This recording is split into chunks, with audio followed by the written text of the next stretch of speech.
up the trumpet and loud let it ring. Jesus is coming again. Cheer up, ye pilgrims, be joyful and sing. Jesus is coming again. Coming again, coming again. Jesus is coming again.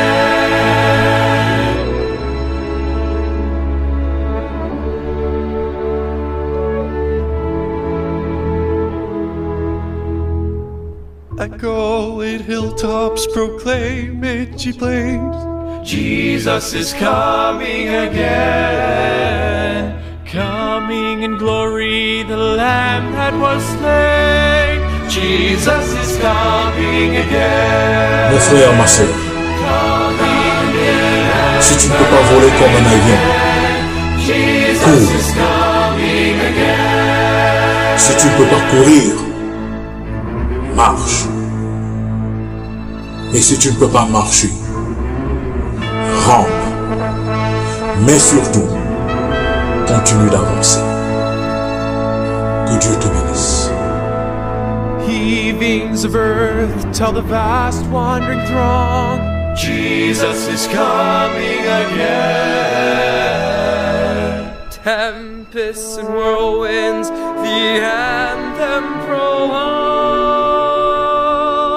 Jesus is coming again. Coming again. Coming again. Jesus is coming again.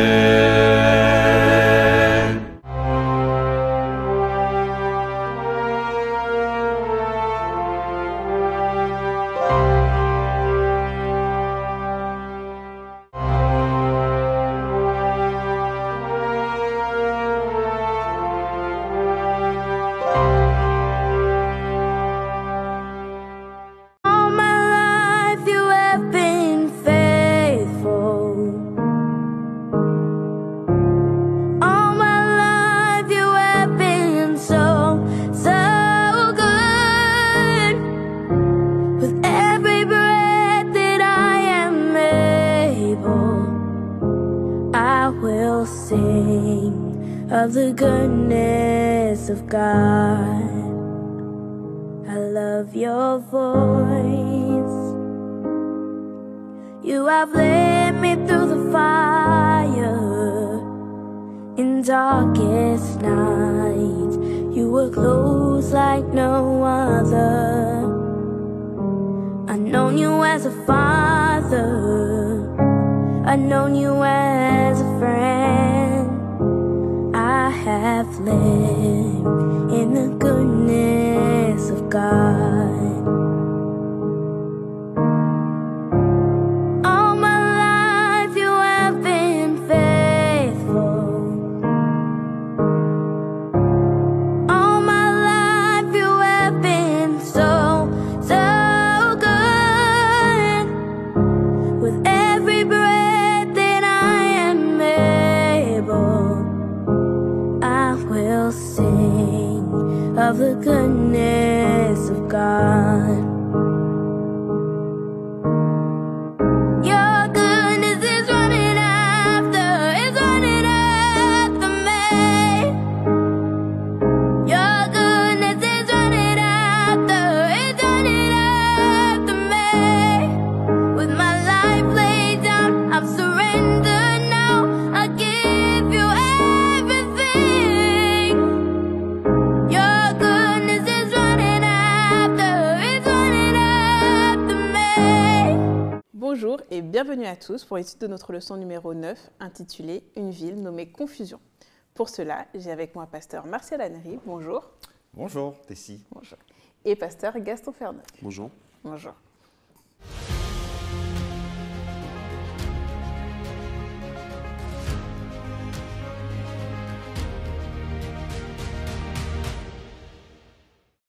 Alors, avant de commencer, je vais demander à pasteur Martial Henry de prier avec nous.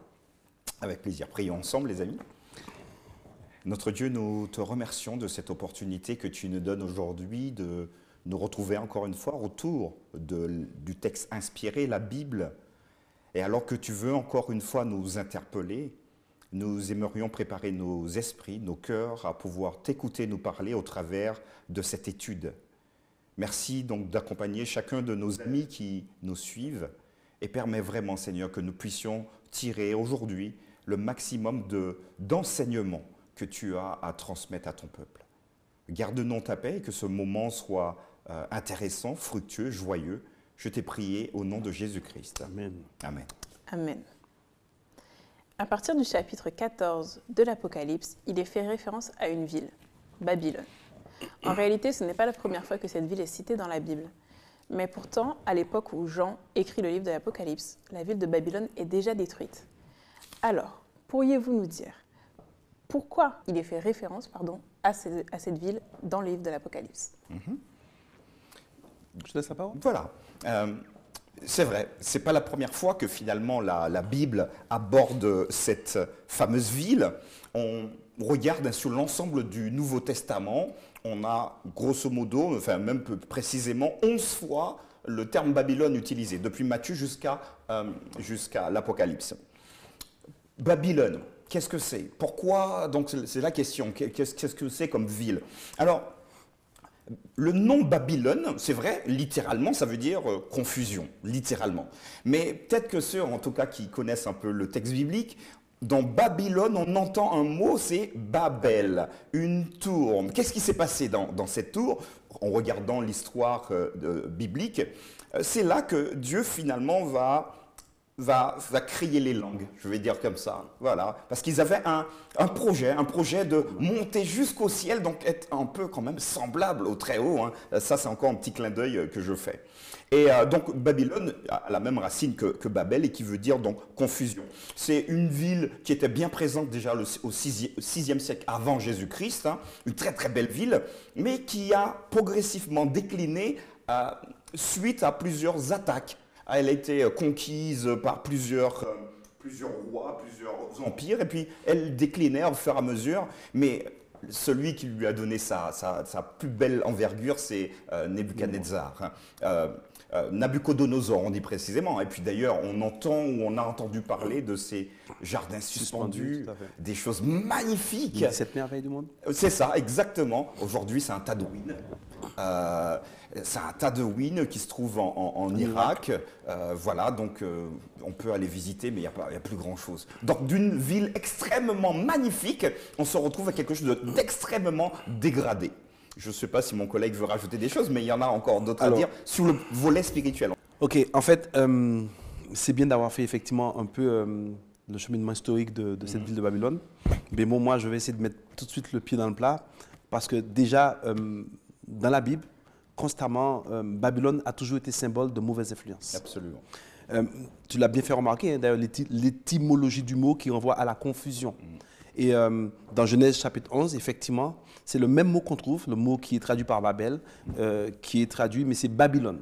Alors, qu'est-ce qui s'est passé réellement? Dans Genèse chapitre 11, on nous apprend effectivement que des hommes ont voulu effectivement se faire un nom. Non seulement ils ont voulu se faire un nom, ils ont voulu, en quelque sorte, ils ont désobéi au conseil de Dieu. Dieu avait dit, après le déluge, que les hommes puissent se disperser sur la surface de la terre. Eux, ils ont préféré ignorer le conseil de Dieu et se dire, voilà, ils vont bâtir une cité, un tour, ils se sont lancés dans une tour, ils se sont lancés dans un grand projet commun. Et à partir de là, effectivement, ils ont montré par là, manifestement, la première erreur, c'est qu'ils refusent de croire aux promesses et d'obéir à la parole de Dieu. Absolument. Et la deuxième erreur, c'est qu'en faisant cette cité, cette tour, eh bien, c'était tout moyen pour eux de se sauver par eux-mêmes, le salut par les œuvres. Ils avaient Donc, peur d'un nouveau marée encore. Tout à fait. Donc, ils ne croyaient plus aux promesses de Dieu. Absolument. Donc, vous voyez, manifestement, l'erreur est d'ordre spirituel. C'est-à-dire, on ne croit plus aux promesses de Dieu. Deuxièmement, tu as fait allusion à ce roi, Nebuchadnezzar, à Babylone de l'époque. Et qu'est-ce que nous dit le texte aussi dans le livre de Daniel? Qu'est-ce qu'il va faire à ce moment, ce roi? Il va faire la même chose d'ordre spirituel. Il va bâtir une statue de 30 mètres de haut. Voilà. Et qu'est-ce qu'il va demander? Eh bien, au son de la louange, toutes les nations, tous les peuples, toutes les langues, vous allez adorer. Il parle d'adoration. Vous voyez que c'est d'ordre spirituel. Et donc, je comprends pourquoi le texte de l'Apocalypse fait allusion à Babylone dans ces termes, que Babylone est tombée. En fait, pour le texte, ici l'Apocalypse, Babylone symbolise effectivement toute une confusion de religion, d'accord, avec leur système de doctrine, je dirais, des doctrines Non biblique. non bibliques. Voilà, très clairement. Et donc ici, lorsque le texte parle de Babylone tombée, le texte est en train de vraiment mettre l'accent sur un système religieux qui apporte de la confusion religieuse dans la tête des uns et des autres. Et peut-être si on peut rajouter dans cette dynamique-là, on a également un volet d'idolâtrie. Là, tu as fait mention de cette statue, mais dans Babylone, on a, voilà, l'idolâtrie est vraiment poussée. Finalement, c'est l'ennemi du christianisme véritable. Tout à fait. Mais peut-être, pour nos amis, j'aimerais peut-être donner un petit élément supplémentaire. Alors c'est vrai que, alors là on a bien défini, me semble-t-il, Babylone, la pensée même de Babylone, mais un petit clin d'œil que Pierre nous fait, parce que à Babylone, il y a une église, il y a des gens qui sont fidèles à Dieu. Tout à fait. Et ça c'est intéressant à pouvoir pas jeter le bébé avec l'eau du bain. D'ailleurs, on parle d'Apocalypse chapitre 18 que Babylone est tombée, mais mon peuple sort de Babylone. Donc il y a un peuple, oui, il y a des... Mais... proprement dit, Babylone, c'est ce système religieux. Moi, je ne parle pas de personne, je parle d'un système qui enseigne de la confusion. Et en enseignant cette confusion, sur le plan doctrinal, eh bien, ils sont en train d'éloigner manifestement les esprits de Dieu. Absolument. Donc, je faisais référence à 1 Pierre 5, verset 13. Bon, voilà, on ne va pas le lire parce que ce n'est pas le sujet, mais ça apporte finalement peut-être une ouverture également sur Babylone. Merci beaucoup. Alors, pour continuer, dans Apocalypse 17... Mais je veux ajouter quelque chose. Je veux ajouter qu'effectivement, ce désordre religieux qui existe autour de nous, religieux et doctrinal, effectivement, ça représente, et je vais le dire franchement, ça représente ce christianisme divisé en sectes aujourd'hui, où chacun apporte sa doctrine, qui n'est pas biblique d'ailleurs. Parce qu'aujourd'hui, la plupart des uns et des autres, on se focalise sur nos sentiments, sur ce qu'on pense, mais on n'est plus focalisé sur la Bible, sur la Scriptura. Malheureusement, Dieu à notre image. Voilà. Malheureusement, beaucoup disent haut et fort sur la Scriptura, mais en fin de compte, ils ne sont pas du tout basés sur la Bible, mais c'est sur leurs propres sentiments ou sur leur expérience. Beaucoup de chrétiens, beaucoup de systèmes religieux aujourd'hui basent leur succès sur l'expérience du moment et non sur la parole de Dieu. Alors peut-être pour atténuer un peu, parce que mon ami, il est bien vivant et c'est juste, mais disons également que pour, on va dire une pensée chrétienne, à partir du moment où on autorise une doctrine qui est anti-biblique, même si c'est une doctrine, on fait partie de Babylone. Voilà. Donc on peut être à 80% Babylone à fond parce qu'on prend plein de choses selon nos émotions, nos sentiments, mais c'est plus fin que ça. Une communauté chrétienne, quelle qu'elle soit, parce que je crois qu'il y en a des milliers maintenant dans le monde, quelle qu'elle soit, à partir du moment où elle adhère à une doctrine qui n'est pas biblique, elle signe en bas à droite pour Babylone. Et donc, si on regarde bien l'Apocalypse chapitre 14, au verset 6, la cause, effectivement, en fait, moi je pense que la cause de cette confusion aujourd'hui, c'est d'avoir été infidèle à l'évangile éternel, un évangile qui ne bouge pas. Maintenant, j'aimerais dire que dans Babylone, il y a des enfants de Dieu. Absolument. Des hommes et des femmes qui ne sont pas pleinement conscients de certaines choses, mais lorsque Jésus va toucher leur cœur, ils vont sortir de Babylone. Ok, merci beaucoup. Alors désormais, passons à Apocalypse 17. Dans les versets 1 à 6, et notamment au verset 4, il est dit « La femme était vêtue d'habits de pourpre et d'écarlate, et parée de bijoux d'or, de pierres précieuses et de perles. Elle tenait à la main une coupe d'or pleine de choses abominables et d'obscénités dues à sa prostitution. » Alors, finalement, à quoi cette métaphore renvoie? Une femme vêtue d'écarlate. Pourquoi de l'écarlate? Pourquoi une femme, finalement? Ok. D'une manière globale, la femme a une représentation particulière. Elle signifie finalement, elle représente une pensée chrétienne ou une église, une puissance chrétienne finalement. Donc l'église, une église. Là, ici, cette femme, alors si on lit à partir du verset 1, voilà, c'est pas très flatteur, puisqu'on dit que c'est une grande prostituée, déjà, au verset 1. À partir du verset 3, on va voir qu'on l'appelle également une femme, donc elle est assise sur une bête écarlate, elle est elle-même vêtue de pourpre et d'écarlate. Alors, l'écarlâtre ici, c'est un gros symbole du péché. Remarquez peut-être ce qui va se passer avec Jésus. Quand on emmène Jésus pour qu'il soit exécuté, c'est Romains qui l'exécutaient, l'ont déshabillé et l'ont revêtu d'écarlâtre. Après lui avoir bien évidemment tissé une jolie couronne, enfin une jolie couronne entre guillemets. Une couronne d'épines. Voilà, d'épines. Et la bête également sur laquelle ici dans l'Apocalypse elle est montée est également écarlâtre. Et puis le texte est fin parce qu'il va nous dire que la bête écarlate, plein de noms de blasphème, ayant 7 têtes et 10 cornes. Donc finalement, ici, cette femme et cette bête, ils ont en commun, j'ai envie de dire, un melting pot de péché. Ils sont des spécialistes du péché. C'est eux les big boss. Ok. Dans la culture juive, la femme a toujours été symbole de l'épouse de Dieu, de l'église de Dieu ou du peuple de Dieu. La femme fidèle, par exemple, c'est la femme qui n'a pas abandonné. Et la femme prostituée symbolise la femme qui abandonne son Dieu. Et en l'occurrence, ici, on parle d'une femme prostituée, parce que n'oubliez pas que Jean, qui écrit l'Apocalypse, c'est un juif, et donc il est forcément constamment dans la culture juive. Et donc, le fait de présenter cette femme, effectivement, qui est... Alors, la femme qui est assise sur une bête écarlate, vous voyez bien que Jean continue le fil de son livre. Au chapitre 12, il voit cette femme qui est dans le désert, qui est confrontée à la bête. Au chapitre 17, il voit cette femme à califourchon sous la bête. C'est pour ça qu'il est dit qu'il est étonné. Il ne comprend pas à quel moment cette femme, ils se sont fait copain-copine dans le désert et que maintenant elle a califourchon sous la bête. Et donc cette femme, en effet, pour Jean, symbolise cette église qui était persécutée, qui luttait pour ne pas abandonner sa foi par cette même bête. Du moins, enfin, cette bête, c'est la bête d'Apocalypse chapitre 13 qui monte de la mer, qui a reçu son autorité de la bête du dragon. Et il ne comprend pas effectivement à quel moment. Et donc ici, Jean est en train de nous montrer une église qui s'est corrompue.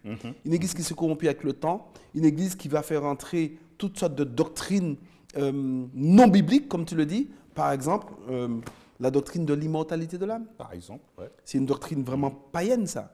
Où aujourd'hui, beaucoup de personnes, si le spiritisme aujourd'hui a pris pied dans l'église et prend pied dans beaucoup de communautés chrétiennes, c'est à cause de cette doctrine où l'âme est immortelle. C'est anti-biblique, d'accord? Et aussi, qu'on le veuille ou pas, la doctrine, l'histoire de fait d'embrasser les idoles aussi. Dans l'église catholique, il faut le reconnaître, des idoles ont une place. La Vierge Marie, Saint-Antoine, toutes sortes de saints en fait. Il y a même la fête des saints. D'accord? Ok. Et puis aussi, l'histoire où on a abandonné le sabbat aussi. Voilà. Donc Jean ici est en train de montrer que cette femme prostituée s'est prostituée en fait en côtoyant cette bête. C'est-à-dire que cette femme s'est éloignée de Dieu. Cette église qui au départ était pure s'est éloignée de Dieu. Et ça, c'est intéressant, merci de l'avoir dit. Si on regarde le verset 6 d'Apocalypse 17, et je vis donc cette femme, donc Jean va parler encore de cette femme, ivre du sang des saints. C'est-à-dire qu'elle participe à la destruction de ceux qui veulent rester fidèles à Dieu. Et j'aimerais poser la question, dans l'histoire, quelle église qui a persécuté les gens qui voulaient rester fidèles à Dieu? Voilà. Alors, non seulement il y a une église qui a persécuté, bien sûr, on a cette période d'inquisition. Là, c'est dans l'histoire, mais on y arrive dans l'église catholique, mais dans le futur, ça va arriver, et que toute une série de communautés chrétiennes, ils vont s'allier pour aussi persécuter les saints. Alors, j'aimerais quand même lire un texte qui montre effectivement dès l'instant où on se relâche, qu'est-ce qu'on devient. Dans Proverbe chapitre 18, verset 9, il dit « Celui qui se relâche de son travail ou de son œuvre, ou celui qui ne persévère plus, est frère de celui qui détruit. » Donc c'est normal qu'ici, le fait qu'elle s'est relâchée, qu'elle n'a pas persévéré, c'est normal qu'elle participe à la destruction. Ouais. Absolument. Alors, pour aller plus loin, parce que nos amis ils sont là aussi pour chercher des éléments de réflexion, je crois que c'est une grande erreur de se dire, c'est bon, on connaît tout, on maîtrise tout, et on est arrivé au bout de la connaissance. À ce moment-là, on commence à se relâcher. Et quand on se relâche, on fait rentrer finalement des éléments qui ne sont pas du tout bibliques. Et là, je le dis à toutes les communautés, y compris à la mienne. Y compris nous, tout à fait. Et ça, c'est important. J'ai tout compris, je maîtrise tout, il n'y a plus rien à apprendre. L'orgueil spirituel.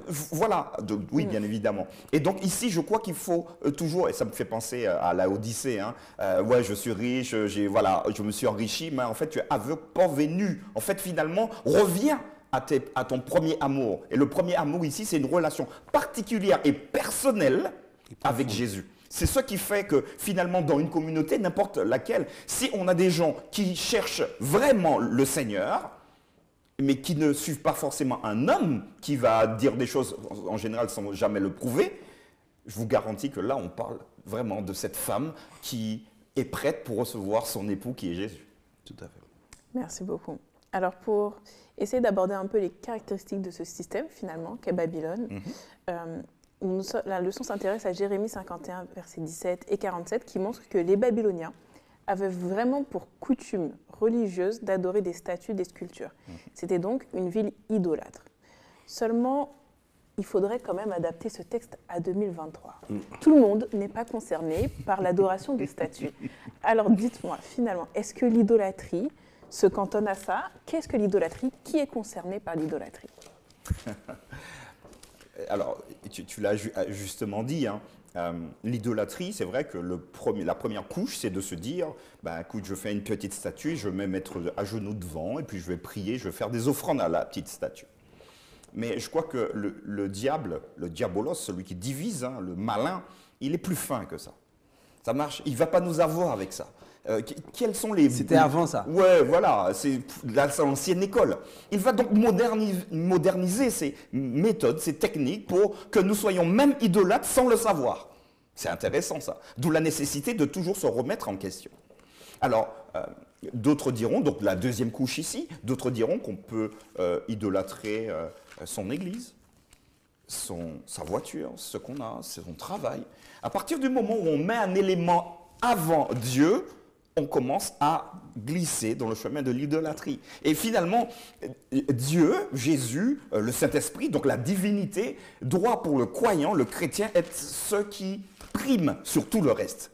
Et tout le reste doit être dépendant de la divinité. Ça, c'est intéressant, puisque si j'idolâtre mon travail, la question est, est-ce que je demande à Dieu de m'aider pour mon travail, sachant que c'est lui qui me donne le souffle de vie, la force pour pouvoir travailler. Et ça, c'est intéressant, puisque finalement, je me place sous un joug, non pas de dominant, mais de dominer, parce que j'ai choisi que ce soit Dieu qui me domine.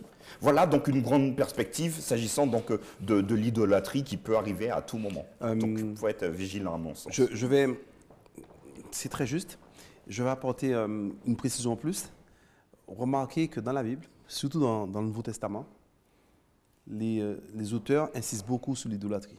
Par exemple, Jean finit sa première épître, « Petits enfants, gardez-vous des idoles ». Paul, dans l'Épître aux Corinthiens, chapitre 11, insiste, c'est le mot qu'on retrouve le plus. Fuyez l'idolâtrie. Ne soyez pas idolâtres. Vous pouvez lire 1 Corinthiens, chapitre 10. Voilà. Alors, qu'est-ce que ça veut dire? Pourquoi il insiste en parlant des chrétiens de fuir l'idolâtrie? Sachant qu'à l'époque, ils n'adoraient plus les statues. En tout cas, Paul, ce n'était pas de ça que Paul parlait. Jean va dire petits enfants, il parle des enfants de Dieu, gardez-vous des idoles. En fait, je vais prendre un texte pour vous montrer que nous sommes tous concernés par l'idolâtrie, pas simplement les Babyloniens. Et je vais vous montrer un texte qui vous montre que voilà ce que dit le texte. Dans 1 Samuel 15. 1 Samuel 15, et ce texte est extraordinaire. Samuel 15, je vais lire le verset 22 jusqu'au verset 23. Samuel parle à Saül alors que Dieu avait donné des ordres à Samuel pour dire à Saül, tu dévoues pas interdit telle nation. Okay. Mais lui, il ne fait pas comme ça. Il a décidé de garder les bêtes, tout ça, bref. Samuel dit, l'Éternel trouve-t-il du plaisir dans les holocaustes et les sacrifices comme dans l'obéissance à la voix de l'Éternel? Mais écoutez bien le texte. Voici l'obéissance vaut mieux que les sacrifices et l'observation de sa parole vaut mieux que la graisse des béliers. Car la désobéissance est aussi coupable que la divination, retenez bien ce mot, et la résistance n'est pas loin que l'idolâtrie. Pour Samuel, désobéir à l'ordre de Dieu, à la parole de Dieu, c'est être dans la divination. C'est quoi la divination? La magie. La magie. Et d'être idolâtre. Or, qu'est-ce que Paul dit sur ceux qui sont dans la divination?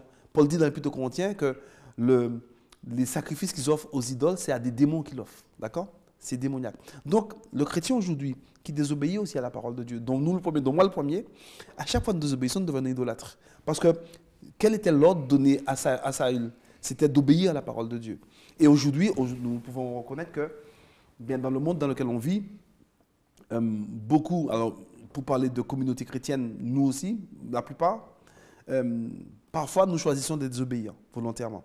Ou aujourd'hui, beaucoup de communautés chrétiennes ont décidé de choisir un jour d'observation, un jour pour pouvoir adorer, alors que Dieu a donné des ordres clairs et nets à ce sujet-là. Ça, c'est de l'idolâtrie. Dieu est jaloux de sa loi. La loi de Dieu, c'est le caractère révélé de Dieu. Et donc, lorsqu'on décide par soi-même de dire, OK, il n'y a pas de problème, Seigneur, tu sais, l'essentiel, c'est de te donner un jour, eh bien, on décide de dire non, j'adore quand je veux, qui je veux et qui je veux adorer. Et ça, c'est de l'idolâtrie. D'accord? Maintenant, dans un sens plus global, même en parlant de l'Église adventiste aussi, faisons attention à ne pas tomber dans la désobéissance. Si on a désobéi, eh bien, repentons-nous, n'excusons pas, demandons pardon sincèrement et réclamons le sang de Jésus. Mais ne cherchons pas à excuser, comme certaines, à justifier parfois. À justifier, comme certaines justifient excuses. Oui, mais bon, samedi ou dimanche, c'est la même chose. Ouais. Non. Dès que j'adore. Voilà. Et ça, c'est de l'idolâtrie. Voilà. Merci beaucoup. Alors, simplement, pour parler d'une dernière caractéristique de Babylone, on voit que cette femme, cette ville, ce système, a un lien très étroit avec les rois de la terre ainsi qu'avec les habitants de la terre. Alors, est-ce que vous pourriez nous dire finalement en quoi cette métaphore nous éclaire sur la portée, l'étendue du système babylonien? Qui est concerné en 2023? Par les rois, c'est ça? On peut peut-être le lire. Donc là, tu nous proposes Apocalypse chapitre 17, verset 2. Là, on va le lire ensemble. Peut-être lire, versets 1 et 2. Et puis un de ces anges qui tenait les 7 coupes vint, il m'adressa la parole en disant « Viens, je te montrerai le jugement de la grande prostituée qui est assise sur les grandes eaux. C'est elle que les rois de la terre, c'est avec elle que les rois de la terre se sont livrés à l'impudicité. Et c'est du vin de son impudicité que les habitants de la terre se sont enivrés. » Tu l'as dit très clairement, il y a une connivence entre cette grande prostituée, cette femme, et les rois de la terre. Le pouvoir civil. Absolument. La femme, on l'a dit tout à l'heure, a une connotation plutôt spirituelle. Religieuse. Okay? Religieuse. Parce que la terre, on a également les rois qui ont plutôt un engagement plutôt politique. Et ici, on voit qu'il y a une combinaison entre le politique et le religieux pour pouvoir faire pression, on l'a vu un peu plus loin au verset 6, sur les saints. Alors, pratiquement, parce que l'idée c'est ça, quel enseignement on peut tirer ici? On n'a plus trop de rois, enfin pas beaucoup. Pardon? Il n'y a plus beaucoup de rois maintenant. Il n'y a pas de rois, mais il y a des responsables politiques. Tous les pays ont responsables politiques. Tout à fait. Je ne veux pas incriminer qui que ce soit, mais d'où la nécessité de, en tant que, enfin, si j'étais chrétien et responsable politique, de me demander est-ce que les lois que je fais passer sont en résonance avec ce que Dieu m'inspire ou pas? Mais la plupart des rois, ils ne sont pas croyants. La plupart des présidents aujourd'hui ne sont pas croyants. Donc ils vont se baser sur soit les poussées des lobbies, parfois qu'on ne voit pas, des gens derrière. On parle aujourd'hui même à la télé de lobby LGBT, de lobby de ceci, de cela, plein de lobbies. Et finalement, ils sont donc empreints de tous ces éléments-là et puis se disent mais oui, mais la société change, donc on va également changer les lois et puis on va imposer ces lois-là à tout le monde. Tout à fait. Or, me semble-t-il, au travers de l'expression biblique, c'est dépasser ce que Dieu nous demande de faire, même si on est président de la République ou au roi, parce qu'il y a certains pays qui ont encore des rois. Tout à fait. On a donc une responsabilité. Mais la responsabilité est également au sein du foyer, parce qu'on a une responsabilité au sein de notre foyer, mais la responsabilité également au sein de chaque église.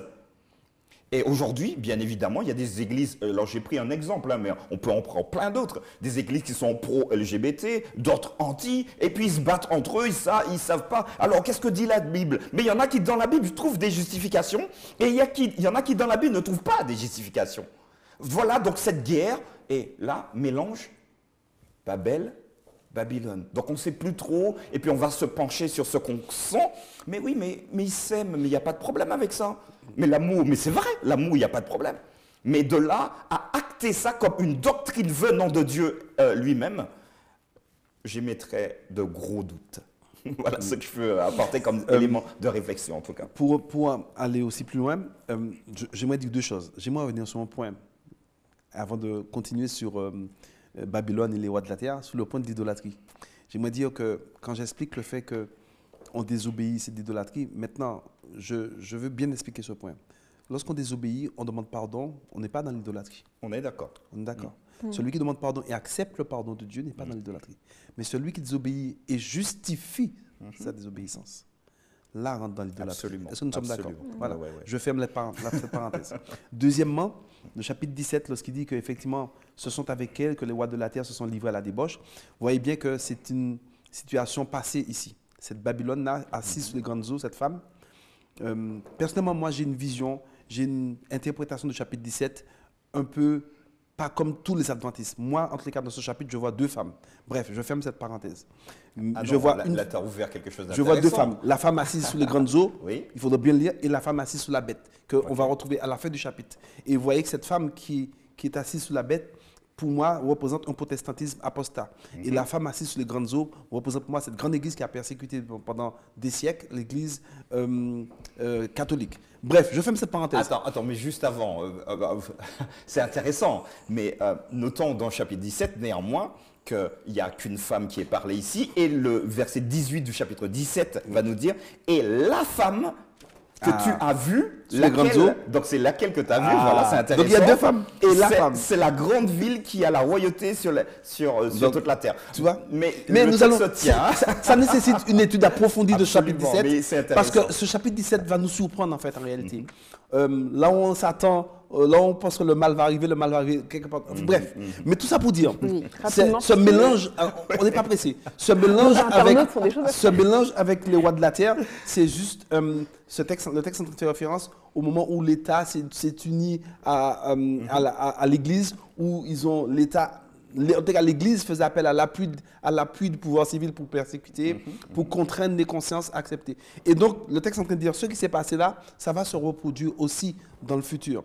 Nos démocraties qui sont soi-disant des bastions, des hauts lieux de la liberté, vous verrez qu'un jour, eh bien sûr, le pouvoir religieux va demander l'appui de l'État pour pouvoir contraindre les consciences aussi à une loi, pour que tous puissent obéir à cette loi-là. Merci beaucoup. Et puis on voit que tous les rois de la terre sont concernés, donc il y a vraiment une étendue universelle de ce système. Tout le monde est concerné. Alors pour terminer, quand même sur une note d'espoir, parce que finalement quand on lit tout ça, quand on dit tout cela, ça peut faire un peu peur. Mais le verset à mémoriser est dans Apocalypse 17, verset 14, et j'aimerais le lire.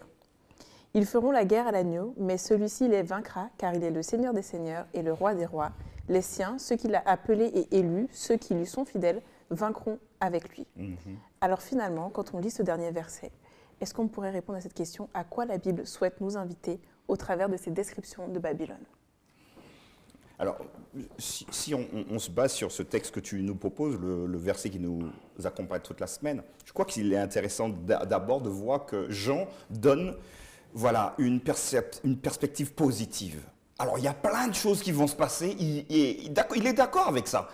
Mais nous aussi, mais il ne faut pas qu'on soit noyé. Donc, il va nous dire, écoutez, les amis, ne vous inquiétez pas, il va se passer plein de choses. Mais vous ne cassez pas la tête avec ça. Si vous êtes du côté de l'agneau, vous serez vainqueur parce que l'agneau a déjà vaincu. Et comme vous êtes avec l'agneau, vous vaincrez également. Amen. Donc, c'est un bon supplémentaire de ne pas commencer alors, je vais être un tout petit peu provocateur, avoir peur tellement du futur qu'on commence à faire des mois de prière, Seigneur, préserve-nous du futur, parce qu'on ne sait pas. Non, on sait.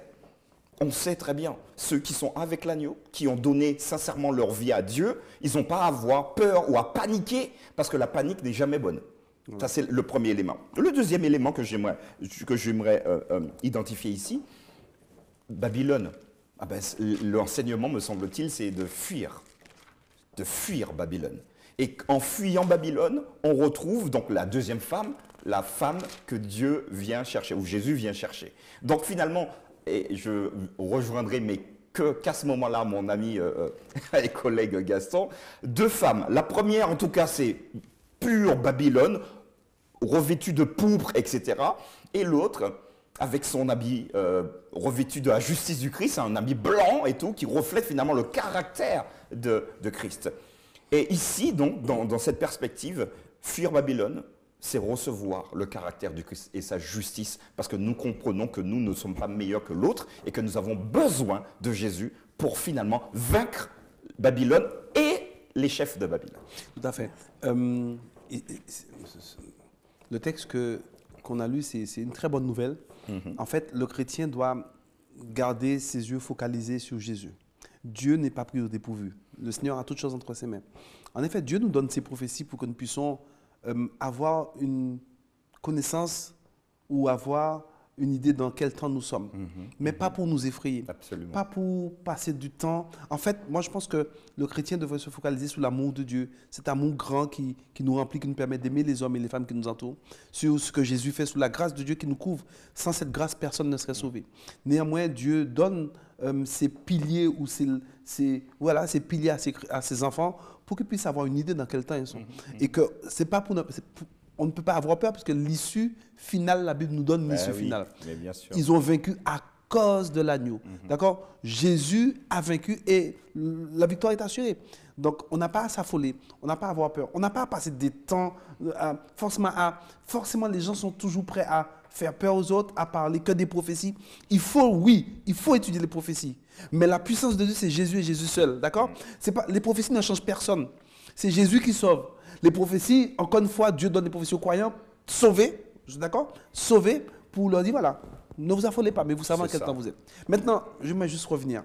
Quand j'ai dit que je vois 2 femmes dans le chapitre 17, je parle du chapitre 17 précisément. En effet, le chapitre 17, j'espère qu'un jour, on aura l'occasion de faire une vidéo là-dessus, montre ici, il y a 2 femmes. La femme assise sur les grandes eaux et la femme qui est sous la bête. Et vous allez voir qu'avec une étude approfondie, qu'il y a 2 femmes.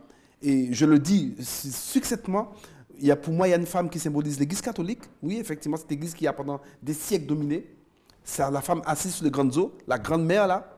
Mais la femme assise sur la bête ou à la fin, pour moi, cette femme symbolise le protestantisme apostat. Mais nous allons revenir là-dessus. Voilà. C'est juste pour dire que je parle que du chapitre 17. Effectivement, il y a bien 2 femmes dans ce chapitre. Alors, on va reprogrammer une étude sur le chapitre 17. On vous invitera. Il faut le reprogrammer. Et ça va intéresser nos amis également. Exactement. Alors, merci à vous, pasteur, pour l'étude de cette leçon. Merci, chers internautes, d'avoir suivi jusqu'à la fin de cette leçon. N'hésitez pas à liker et à vous abonner si vous avez apprécié. Et à la prochaine.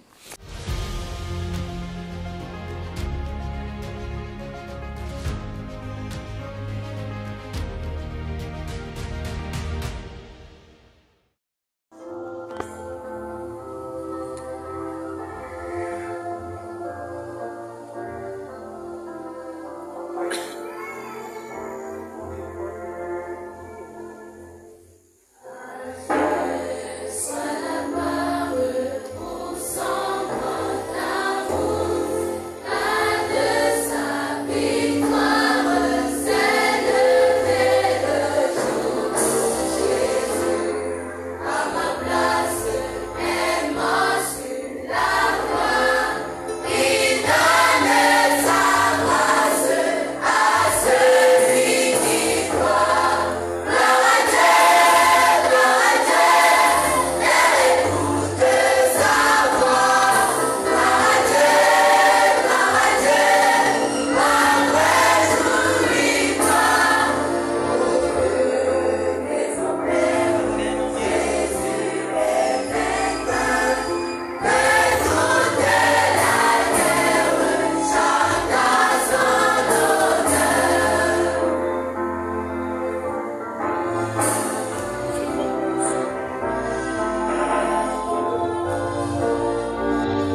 attendeth my way. When sorrows like sea billows roll,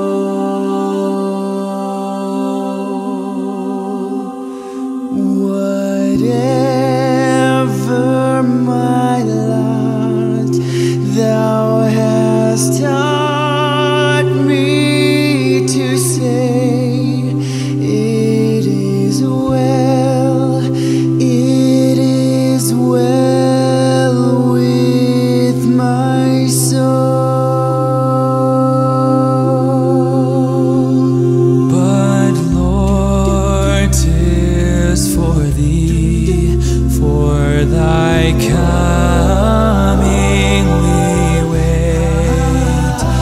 The sky, not the grave, is our goal.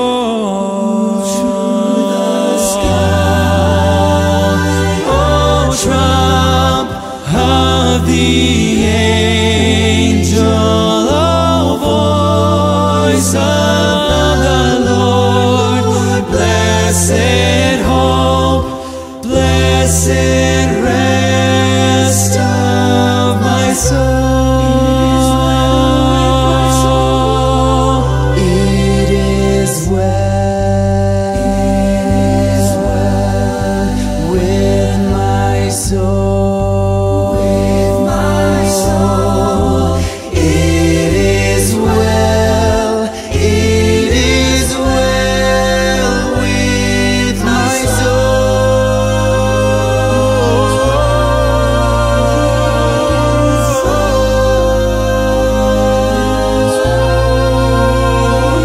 And Lord, haste the day when my face shall be sight. The clouds be rolled back as a scroll. The trumpet shall sound, and the Lord shall descend. Even so, it is well with my soul.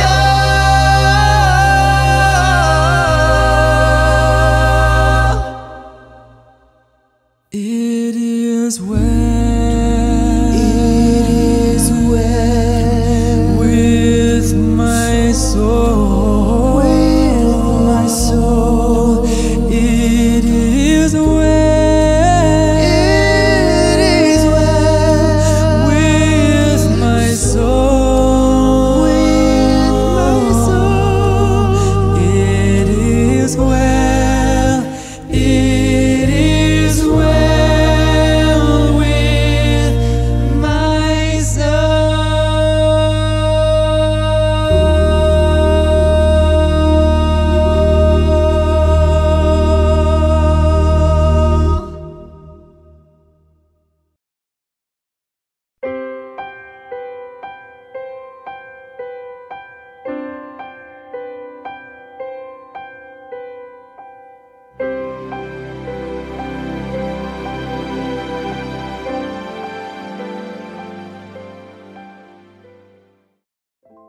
Chers frères et sœurs en Christ, chers amis et auditeurs, je vous salue au nom de Jésus-Christ. Ma joie est immense à chaque fois que le sabbat arrive et que j'ai à partager avec vous la parole de l'Éternel. Soyez les bienvenus à votre émission Espérance et vie. Je vous invite à toujours partager, à prendre le temps, à partager à vos amis et connaissances le lien de cette émission.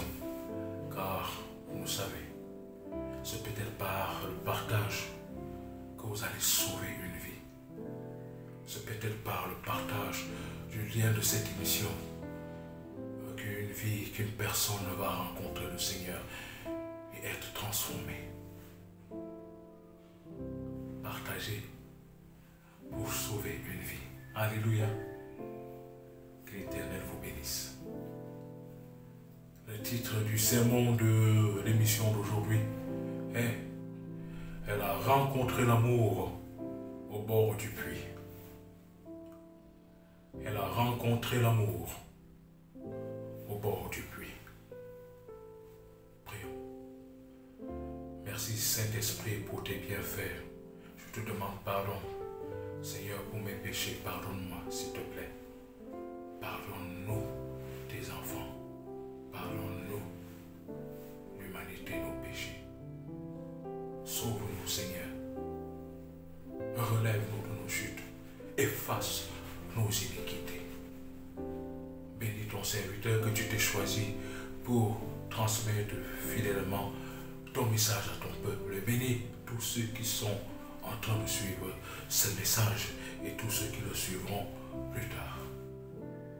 Merci parce que tu es avec nous, Saint-Esprit, et que tu ne nous as jamais abandonnés. Merci parce que nous te demandons toutes ces grâces au précieux nom de Jésus-Christ. Amen. Elle a rencontré l'amour au bord du puits. Mélanie, ce matin, et un matin, alors qu'il pleuvait, mais comme il n'y avait pas d'eau, à la maison, l'eau à boire était finie, et sa grand-mère avait soif. Et sa grand-mère lui dit, ma fille, s'il te plaît, peux-tu aller me puiser de l'eau à boire? J'ai soif. Mélanie regarde dehors, il pleut sérieusement. Et elle regarde sa grand-mère, qui est déjà en train d'être étouffée par la soif. Mélanie n'a pas hésité. Parce qu'elle savait que la grand-mère était fragile, avait une santé fragile. Et si grand-mère demande, ma petite fille, s'il te plaît, je ne peux plus supporter, peux-tu aller me puiser de l'eau? Mélanie a pris le seau sur sa tête. Elle entre dans la pluie. Et là où on puisait l'eau, il fallait descendre une colline. Et c'est le chemin de la forêt. Parfois, il y a des endroits, quand il pleut, ces endroits glissent. Et Mélanie arrive très bien au niveau du puits. Et elle puise l'eau à boire. Et elle remet le seau d'eau sur sa tête. Et il pleut. Une pluie torrentielle. Une pluie torrentielle. Je dis une pluie torrentielle. Mais elle est animée par la joie de pouvoir aller donner de l'eau à sa grand-mère. Qui fait qu'elle ne ressentait pas la pluie. Elle n'était pas dérangée par la boue. Elle était déjà mouillée par la pluie, mais heureuse d'avoir puisé l'eau en chemin retour pour aller donner à sa grand-mère. Elle monte la colline et ça glisse. Elle place les deux pieds, elle monte.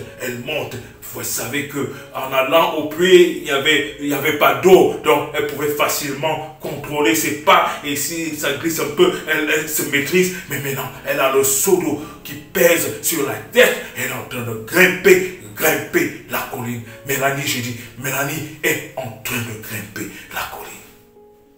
La colline glissante. Et elle grimpe, elle met un pas, elle met un autre pas, elle met un pas et un autre pas. Et ça veut glisser, elle se place debout et son regard est fixé tout droit vers la route qui mène au village, vers la route qui arrive à la maison, vers là où se trouve sa grand-mère. Mélanie est motivée, elle est contente, elle est déjà même satisfaite pour avoir déjà accompli le désir de sa grand-mère. Et elle avance. Et voilà, un tonnerre éclate. Et le tonnerre était tellement violent que Mélanie a pris peur. Et ceci a fait ce qu'elle perd le contrôle sur la montée de la colline. Et elle glisse, elle tombe, mais elle tombe, malheureusement elle tombe. Il y avait un bout d'arbre qui avait été coupé, mais tranchant. Quand elle tombe, ça perce le ventre de Mélanie. Allô? Ça perce le ventre de Mélanie. Mélanie, ventre percé, le sang commence à couler du ventre et elle commence à... Elle crie, elle pleure, mais il pleure, personne n'entend. Elle est entre le puits, entre la vallée et le village, dans la forêt, toute seule. Elle tombe, mais cet arbre pointu, cette branche d'arbre qui était à terre pointue a percé son ventre. Elle tombe, elle agonise, elle crie, elle pleure, personne n'entend. Et la pluie ne fait que pleuvoir de plus belle. Et les éclairs et les tonnerres sont encore davantage en train de faire du bruit. Et Mélanie perd conscience. Elle perd connaissance. Elle est maintenant entre la vie et la mort. Alors, j'ai dit que Mélanie est maintenant entre la vie et la mort.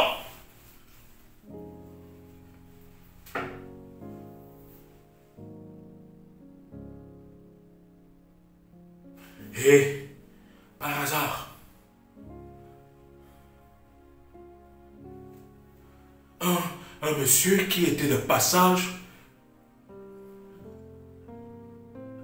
trouve Mélanie déjà dans l'agonie, déjà dans le coma. Elle avait déjà perdu le sang. Et il venait de la chasse avec son fusil. Et la pluie aussi avait fait à ce qu'il puisse prendre la décision de rentrer. Et il trouve Mélanie dans le coma, agonisante, dans le coma, le sang partout. Et il voit comment la branche de l'arbre avait été entrée de son côté et avait percé, était sortie de l'autre côté, elle était tombée. Il a d'abord cru qu'elle était morte. Et quand il prend le pouls, il se rend compte qu'il y a encore le cœur bat un peu. Il met son fusil de côté. Il porte Mélanie. Il porte Mélanie. Il l'amène au village. Arrivé au village, les gens voient l'homme apportant Mélanie. Mélanie, qui ses yeux étaient déjà devenus blancs. Elle respirait à peine. Et les femmes courent. Les hommes viennent, les frères et les sœurs de Mélanie, les oncles et les tantes de Mélanie, tout le monde court et prennent Mélanie et ils se mettent à pleurer parce que Mélanie était déjà mourante. Tout ceci pour avoir eu un bon cœur d'aller, de braver la pluie, de braver les intempéries afin d'aller au puits et puiser l'eau pour sa grand-mère qui avait soif.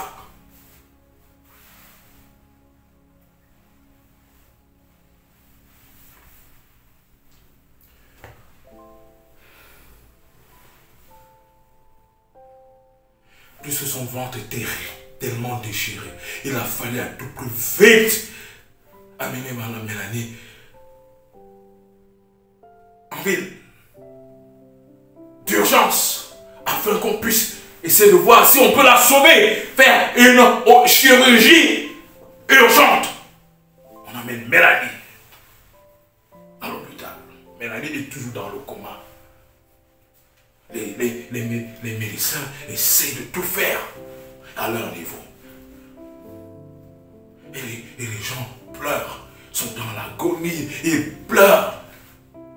Parce que Mélanie n'était pas une jeune femme ordinaire. Elle était extraordinaire. C'est cette jeune femme de 19 ans qui était aimable, qui aidait presque tout le monde, qui était toujours disposée, était toujours disponible, qui ne mangeait jamais seule, même lorsqu'elle n'a pas assez, qu'elle a son plat, et que les gens arrivent, elle va offrir son plat. Mélanie était donc ce genre de jeune fille, de jeune femme. Et vous voyez donc que ça a touché les gens. La nouvelle a parti d'un village à un autre. Les gens sont venus nombreux à l'hôpital. En pleurant.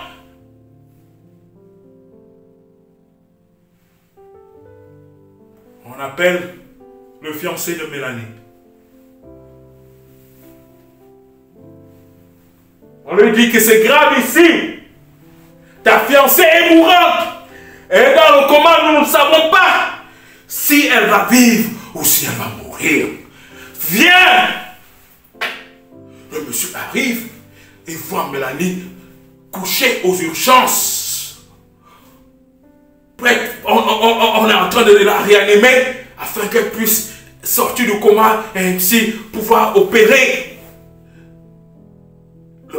Le monsieur voit le ventre déchiré de sa fiancée. Il dit que non.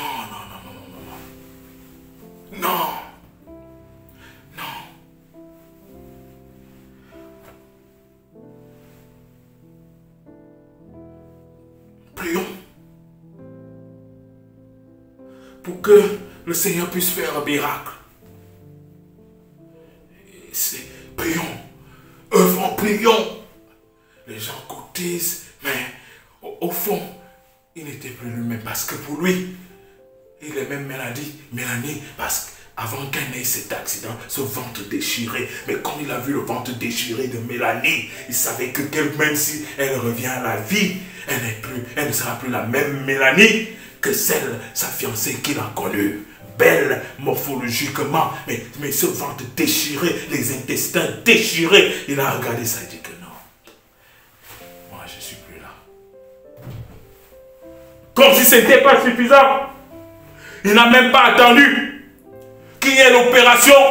Dès qu'il a fait 3 heures, le monsieur tranquillement est sorti de l'hôpital. Il est rentré chez lui. Les gens sont étonnés, mais l'urgence de Mélanie était plus forte que prêter l'attention à son fiancé. Dieu merci, mes frères, parce que Dieu sait faire des miracles. Dieu est le Dieu du miracle.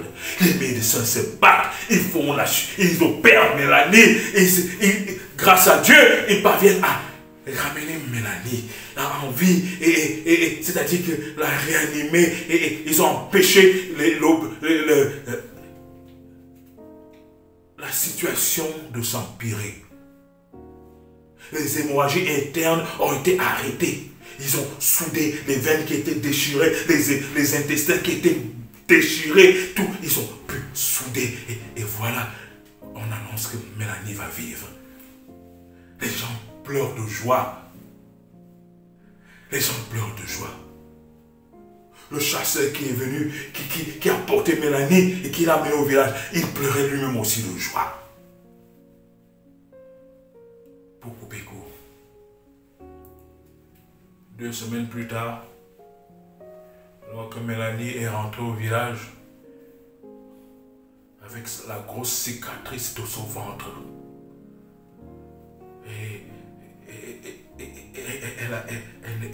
elle était touchée. Elle regarde, elle demande où est son fiancé. Son fiancé est porté disparu. Les gens certaines personnes commencent à se moquer d'elle. Vous savez, et dans la vie, il y a toujours comme ça, des gens comme ça. Il y a toujours des gens qui sont là. Même dans une situation où personne ne doit même, où tout le monde doit compatir avec toi, il y a des gens dans la vie que malgré tout, ils vont se moquer de toi. Ils vont faire de toi la risée. Ils vont parler de toi en mal. Ils vont dire que ce qui t'est arrivé, c'est bien. C'est sûrement un retour d'un mal que tu as fait. Les gens ont commencé à se moquer de Mélanie parce que son fiancé l'a abandonné. Il a dit que non, il n'est plus là. parce qu'elle aimait son fiancé. Elle aimait son fiancé. Elle s'était préservée pour lui. Elle n'était pas une fille de désordre. Non. Elle s'était préservée pour lui. Elle avait barré même un grand nombre de personnes. Et elle s'était réservée pour lui. Une fille fidèle. Et elle était choquée. Mélanie part au puits en pleurant. Elle part se laver. Et après, elle se laver. Elle commence à laver les habits. Elle se met encore à pleurer. Seigneur, j'ai fait quoi de mal à qui pour mériter ça? Seigneur, Seigneur, Seigneur. Mélanie se met à pleurer. Et voilà, alors qu'elle pleure, voilà ce même chasseur qui rentre de la chasse. Parce que le chemin de la chasse venait toujours arriver au puits avant de monter la colline pour entrer au village. Ce chasseur revient et trouve Mélanie en train de pleurer. Il pose la question à Mélanie. Pourquoi pleures-tu? Mélanie explique. La honte qui est sur elle, la disgrâce. Son fiancé l'a abandonnée parce qu'elle n'est plus la même Mélanie d'avant l'opération. Son fiancé l'a abandonnée parce que son fiancé pense qu'elle n'est plus rien. Et tout le monde, pas tout le monde, mais c'est beaucoup de gens se moquent d'elle, la méprisent maintenant. Elle dit, Seigneur, monsieur, est-ce que quelqu'un peut se faire de mal volontairement? Donc je suis tombé volontairement et je me suis fait transpercer le ventre. C'est pourquoi je pleure. Elle se met à pleurer. Le chasseur lui dit, ma fille, ne pleure pas. Finis de laver tes habits. Quand tu vas rentrer au village, demain matin, viens chez moi. Le monsieur était un monsieur d'un village voisin du village de Mélanie.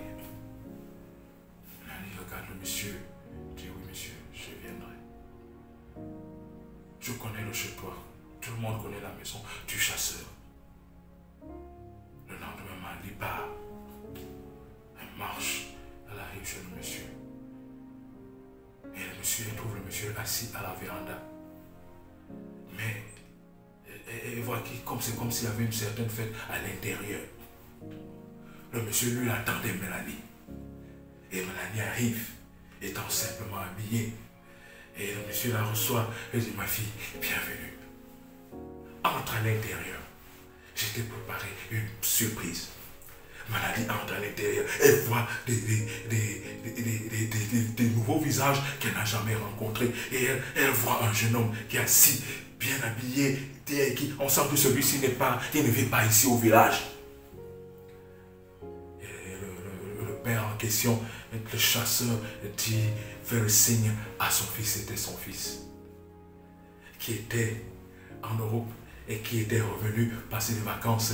Et son père lui disait toujours, mon fils, quand on est en Europe, il faut penser à épouser une fille de chez nous. Et parce que les filles de chez nous sont meilleures que les filles de l'Occident. Les filles de chez nous ont encore une bonne éducation. Les filles de chez nous sont encore pures d'esprit. Viens, c'est quand tu prends une fille de chez nous, c'est mieux. Donc son fils était venu et il avait dit à son fils que je connais, j'ai trouvé une fille pour toi. Et il avait raconté toute l'histoire à son fils, du début à la fin, et son fils était touché et il disait que père, je voulais d'abord voir cette fille, si elle m'attire, elle m'attire déjà par l'histoire de son comportement dont tu me racontes, mais je voudrais la rencontrer, je voudrais la voir face à face. Alléluia. Et c'est comme si Dieu a opéré le miracle, lorsque le jeune homme a vu Mélanie, c'est comme s'il a vu la plus belle femme du monde. Alléluia. Alléluia. Le jeune homme n'était pas au puits, mais c'est son père qui était au puits. Et l'amour du père, lorsque le père a vu cette fille, il a aimé cette fille. Et il a dit que mon fils doit épouser cette fille. Mon fils qui est en Europe, voici le genre de femme qu'il doit épouser. J'ai dit, le titre du sermon, c'est quoi? Elle a rencontré l'amour au bord du puits. Alléluia. Elle a rencontré rencontré l'amour au bord du puits. C'est ainsi donc que l'histoire de Mélanie et de Julien. Julien était le nom du fils de ce chasseur. Julien finit par épouser Mélanie. Et Mélanie était heureuse avec Julien. Ils sont partis en Angleterre. La Mélanie qui était le sujet de moquerie. De ceux qui l'ont vu transpercer, le ventre transpercé, et qui ont vu la cicatrice. Elle qui a été abandonnée par son fiancé, tout simplement parce qu'elle avait une cicatrice dans son ventre. La voici Mélanie en Angleterre. Vivre avec son mari. Elle-même, elle a trouvé un travail. Vivant heureux avec leurs enfants. Le pauvre fiancé qu'il avait abandonné, de recommencer encore à chercher, à voir les nouvelles de Mélanie. On dit que tu cherches les nouvelles de Mélanie. Mélanie n'est plus avec, elle n'est plus à ton niveau. Mélanie n'est plus à ton niveau. Tu l'as abandonnée. Elle qui a tout fait pour toi, elle s'est sacrifiée pour toi, elle a préservé son corps pour toi. Mais il a fallu seulement qu'un accident arrive pour que tu l'abandonnes. Tu ne l'as pas aimé, tu ne méritais pas Mélanie. Elle a rencontré l'amour au bord du puits. Alléluia. Que l'expérience de Mélanie soit ton expérience. Que l'expérience de Mélanie soit ton expérience, ma soeur.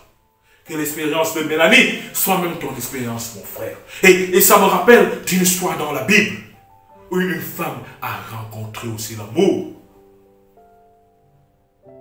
autour d'un puits. Lorsque nous ouvrons la Bible dans Jean chapitre 4, à partir du verset 4. Jean chapitre 4, verset 4. À partir du verset 4, il est écrit: comme il fallait qu'il passe par la Samarie, il arriva dans une ville de Samarie nommée Sichar, près du champ que Jacob avait donné à Joseph, son fils. Là se trouvait le puits de Jacob. Jésus, fatigué du voyage, était assis au bord du puits. C'était environ la 6e heure. Une femme de Samarie vint puiser de l'eau. Jésus lui dit: donne-moi à boire. Car ses disciples étaient allés à la ville pour acheter des vivres. La femme samaritaine lui dit: comment toi qui es juif, me demandes-tu à boire? À moi, qui suis une femme samaritaine. Les Juifs, en effet, n'ont pas de relation avec les Samaritains.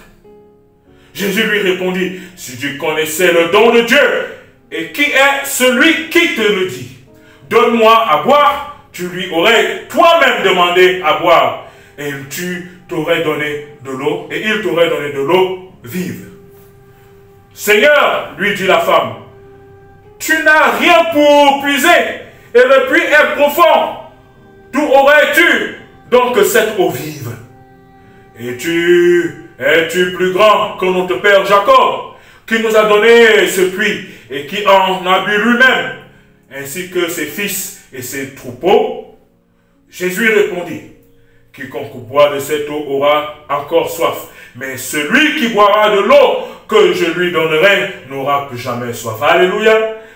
Et l'eau que je lui donnerai deviendra en lui une source d'eau qui jaillit jusque dans la vie éternelle. Alléluia. Une source d'eau qui jaillit jusque dans la vie éternelle. La femme lui dit: Seigneur, donne-moi cette eau, afin que je n'ai plus soif et que je ne vienne plus puiser ici. Alléluia. Va lui, dit Jésus, appelle ton mari et viens ici. La femme répondit: je n'ai point de mari. Jésus lui dit: tu as eu raison de dire: je n'ai point de mari, car tu as eu 5 maris, et celui que tu as maintenant n'est pas ton mari. En cela, tu as dit vrai. Seigneur, lui dit la femme, que vois-je? Je vois que tu es prophète. Nos pères ont adoré sur cette montagne, et vous dites, vous, que le lieu où il faut adorer est à Jérusalem. Femme, lui dit Jésus, crois-moi, l'heure vient Ou ce ne sera ni sur cette montagne, ni à Jérusalem que vous adorerez le Père. Vous adorez ce que vous ne connaissez pas. Nous adorons ce que nous connaissons, car le salut vient des Juifs. Mais l'heure vient, et elle est déjà venue, où les vrais adorateurs adoreront le Père en esprit et en vérité, car ce sont là les adorateurs que le Père demande. Dieu est esprit, et il faut que ceux qui l'adorent adorent en esprit et en vérité. La femme lui dit, je sais que le Messie doit venir, celui qu'on appelle le Christ. Quand il sera venu, il vous annoncera toutes choses. Jésus lui dit, je le suis. Je le suis. Alléluia. Moi qui te parle. Là-dessus, arrivèrent ses disciples qui furent étonnés de ce qu'il parlait avec une femme. Toutefois, aucun ne dit, que demandes-tu ou de quoi parles-tu avec elle? Alors la femme, ayant laissé sa cruche, s'en alla dans la ville et dit aux gens, venez, venez, venez voir. Alléluia. Venez, venez, venez voir. Alléluia.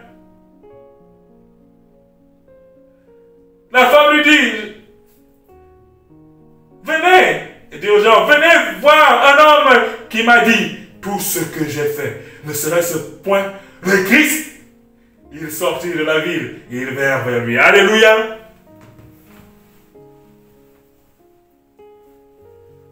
Elle a rencontré l'amour. Où ça?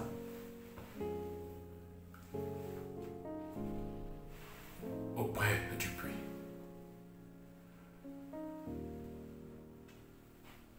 Dieu est amour, ce que la Bible nous dit. Jésus est amour. Elle a rencontré Jésus-Christ. Elle a remarqué, elle a constaté, elle a eu la conviction que ça, c'est vraiment le Christ qu'on nous a annoncé. C'est lui. Il n'a pas rejeté, il n'a pas repoussé, malgré qu'elle soit une pécheresse, malgré qu'elle soit une femme samaritaine. Les Samaritains étaient des idolâtres. Et par-dessus le fait que c'était des idolâtres, la femme elle-même, elle était une femme légère, une femme qui n'avait pas une bonne vie. Et Jésus pouvait rejeter cette femme. Et voilà pourquoi la femme était étonnée de voir Jésus s'approcher d'elle en lui demandant de l'eau. Lui qui était juif et sachant qu'elle était samaritaine, parce que les juifs méprisaient les samaritains. Les juifs n'aimaient pas les samaritains parce que les samaritains étaient des idolâtres.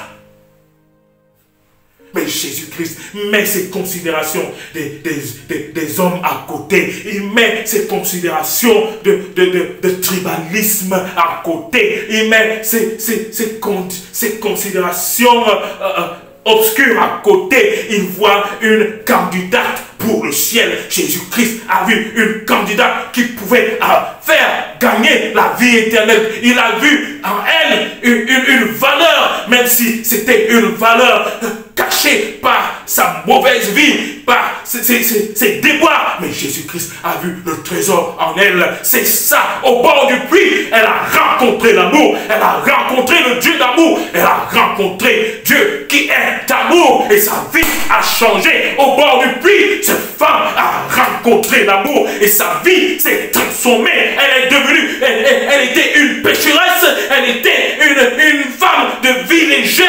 Après avoir rencontré l'amour, elle a été changée, transformée. Elle est devenue prédicatrice. Elle a couru pour annoncer la nouvelle. Elle n'a pas eu peur ni honte que les gens qui connaissaient sa mauvaise vie allaient dire que mais toi tu es qui? C'est quoi ça? Et elle a pris le courage. Elle était bonne, c'est-à-dire submergée de l'amour.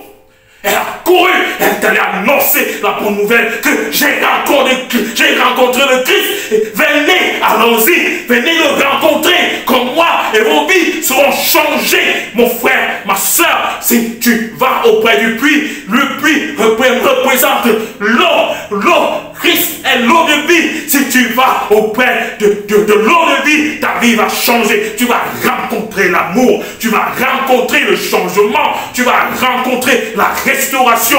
Tu vas rencontrer le pardon. Tu vas rencontrer l'élévation. Tu vas rencontrer la délivrance. Tu vas rencontrer la guérison. Va auprès du puits. Ma soeur, mon frère, va auprès du puits et tu vas rencontrer l'amour. Tu vas rencontrer l'amour. Cet amour qui est différent de l'amour des hommes. Cet amour qui ne prend en considération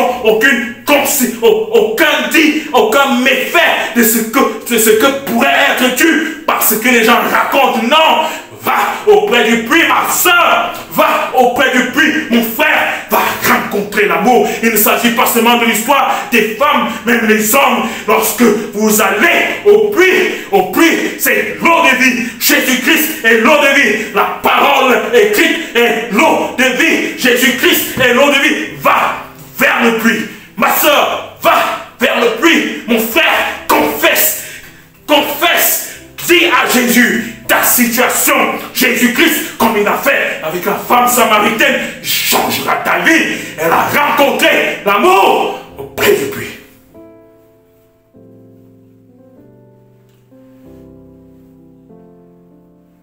Mélanie a rencontré l'amour auprès du puits.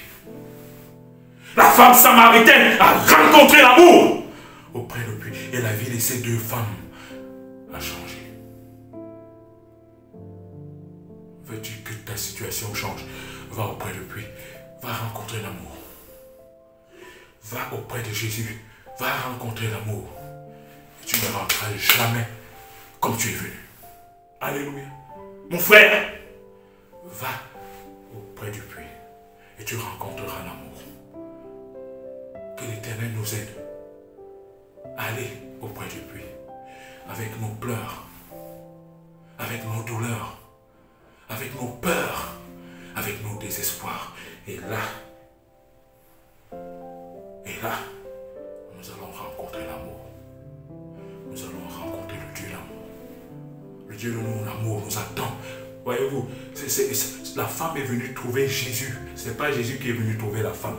La femme est venue trouver Jésus. Jésus est déjà là. Jésus est déjà dans le puits. Il est auprès du puits. Il est à côté du puits. Il attend que tu fasses le premier pas, que tu avances, dépossède-toi de toutes ces choses. Lance-toi, bandit, va vers le puits et tu verras ta situation changer au nom de Jésus-Christ. Alléluia. Elle a rencontré l'amour près du puits. Tu vas rencontrer l'amour près du puits. Je vais rencontrer l'amour près du puits. Nous allons rencontrer l'amour près du puits. Cette pluie, ce puits qui est l'eau de vie, qui est Jésus-Christ. Jésus-Christ changera nos vies. Alléluia. Que la paix soit avec vous.